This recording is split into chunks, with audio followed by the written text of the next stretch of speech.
Plaintiff, Tawanda Wakefield, says the defendant is one of her 3 sons, and she's disappointed in the choices he's made in life. Tawanda claims the defendant dropped out of trade school after only 2 weeks. And now, at the age of 22, he already has a child. Tawanda's suing her son today for breach of contract.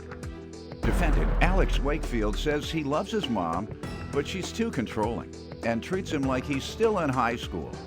Alex claims he wanted to go to college, but his mother told him his GPA was too low.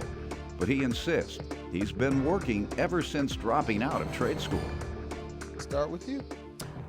Sorry, Judge Mathis, for my voice is a little hoarse. And hollering at him? Just, That's right. Just about, right? Mm-hmm. Alex, I have 4 sons. He's number 3. And I love him. He's he's basically a good kid. And he's 22. He's never been to college or trade school. Well, let me rephrase that. He went to trade school for maybe about a week or 2, and then he quit. But why? Well, he just couldn't handle it, he said. It was more like a rehabilitation type of school to help him get a trade or something to help him carry on further with his life. Mm-hmm. And he has a son now, which is a beautiful boy.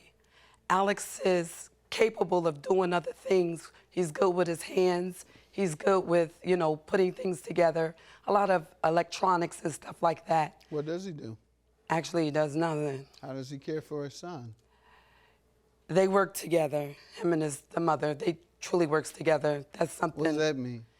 They don't get me involved. They said it's their business. Okay, but if he doesn't work, how do you speculate he pays for your grandchild, the care of your grandchild? Well, because they do it together. If it's anything that the child needs. If he doesn't work, how does he do anything? No, Your Honor. He works through what do you call it? A staffing agency. Okay, so he does work. Yes, temps. he does work All through right. staffing. I'm sorry. Okay. Yes, he does work through staffing. Okay. And but he's one of the type of kids that they make promises. Oh, I'm going to do this. I'm going to promise that.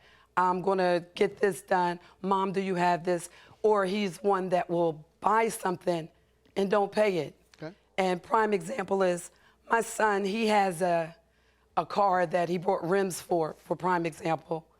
And he took the rims. His car is blue, but he changed it, the color of the car, to like a camouflage, just to keep from actually getting spotted out. Where if the guy with the rims would actually come by, they wouldn't notice the car because it's a different color car. It's not the same car. So Alex is good with painting. He paints his car very well.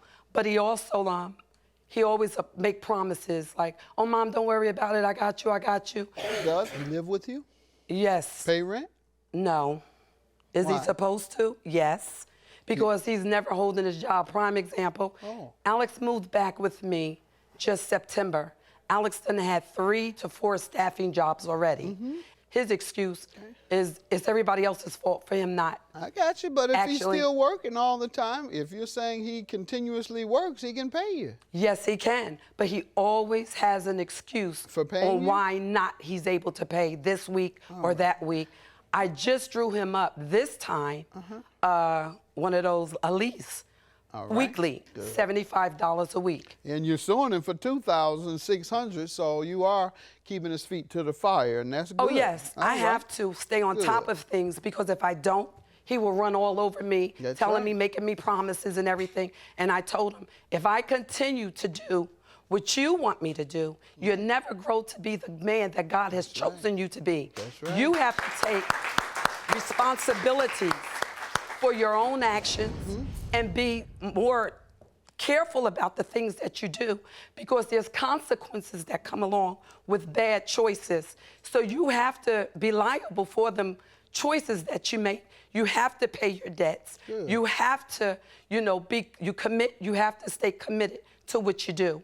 And that's my biggest problem with him right now. Okay. He's not committed to anything, nothing. And I need him to be committed. I love him dearly, and I don't want anyone to sit up there and try to take advantage of him or him take advantage of someone else because he'll turn out to become a statistic of life, and I don't want that for him. Good. You're doing right by him, making him responsible, son, daughter, whomever it is, because if they can walk over you, they'll try and walk over the next person. When you go to heaven, you're not going to be here to support him. Thank you. And he's going to have to support himself. So you're doing what you have to do to make a man of him. Exactly, Good. trying. Let me hear from you, young man. She said you dropped out of trade school, you don't pay your bills, you're irresponsible. Okay. Let me hear from you. All right, I love my mom, but it's like she's still controlling over me. Mm-hmm. She acts like I'm still 15 back in high school. You live with her? Yes. Well, grown men don't live with their mother. Yes. Unless they're paying bills. You pay her rent? I'm trying to. Yeah, that's why she treats you like a teenager, 15, 16. But even Because that's what children do. And men, if they live with their parent, they pay their parent. Nothing wrong with living at home, but you pay. Pay a light bill, you pay a gas bill, you pay something. Go ahead. So she's controlling. So it's like she tries to do everything for me without me even asking her to do it. And it's just like, I want to be 30 years old calling her asking, can you do this for me? Can you sign this document, fill this So that's over, right? Yes, That's indeed. over with, right? It sure is. All right, we got him on tape. All right now, all right. Don't have to do another thing for him. Exactly. Go ahead. So like back in high school, it was my senior year. I didn't want, prom's coming up. I didn't want to go to prom. She pretty much forced me to go. Go where? The prom. Uh-huh. Then after prom, she actually tried to bill me for my tuxedo and my ticket. I'm like, I'm 17, I have a job, so how am I gonna get you the money? And then we actually moved to Arkansas. I was trying to go to college there, and she told me that I couldn't get into the college because my GPA was too low. What was your GPA? She said it was a 1.6. She said. Yes. She said she called. You don't know? She said she called my school and No, you didn't ask the school? No. Why? I still don't even know about Pardon me? You didn't even know what your own grades were? that. When I last checked, it was a 3.2. That was your grade point average? Yes.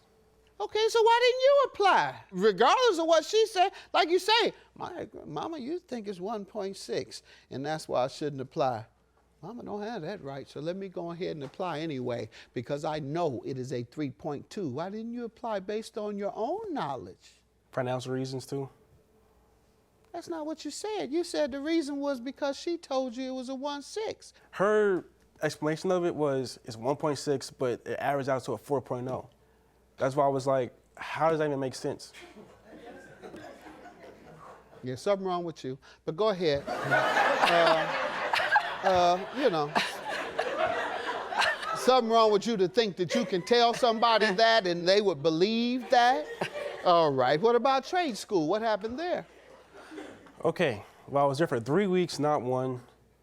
I didn't like the environment of it, how everybody there was, because I don't want to feel bad because everybody had disabilities, and I felt like that I didn't feel a part of it. That's why I left, and they wasn't even trying to get me. Did you go somewhere else? Yeah. Where? I was just trying to get out of there, pretty much. I said, did you go somewhere else? No. And you said, yeah. No, Why? I just didn't want to, pretty much. So you want to depend on other people? No. I would've got a job afterwards. I've been working ever since I You was. still working there? Yes. A permanent job? Yes. Not a temp. Where's your job at? Amazon? Oh, wow. You work for a great company and you are a permanent employee. Yes. What do you do? I'm a receiving clerk. Okay. All right. And you know your boss's name, obviously. I actually start tomorrow. Yeah. Yeah.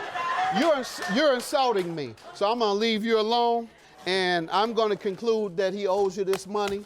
And I'm going to get you out of here and hope and pray for you because you are not a grown-up. And that's why you got to stay with mama for free. I hope you're paying your child support because whatever arrangement you think that they have, at any day, she can take him to court and say, I want my child support going back to the birth. And the judge will determine that. And that's what's probably going to happen. She's going to flip on him one day and go to court and say, give me the amount all the way back to the day that child was born. Then he's going to come talk silly to that judge like he's talking silly to me, and that judge is going to lock him up, and you're too soft to be locked up. Amen. Judgment for the plaintiff. Amen. Have a good day. Amen. Amen. That's right. Alex, you know I love you. I love you to pieces. And I just want you to become more responsible. I just want you to just be responsible, babe. I love you. I really and truly do. And I want you to be the man that God has called you to be. No. Well, I feel that you need to stop getting into my life too much because it's not good enough for my character, why I'm so soft. But, I mean, it's all in the day I still love you. So gave birth to me, so I know. Oh, well, I promise I will if you do. Yeah. How about that? Yes. Now come give me love. Come give me love. Oh.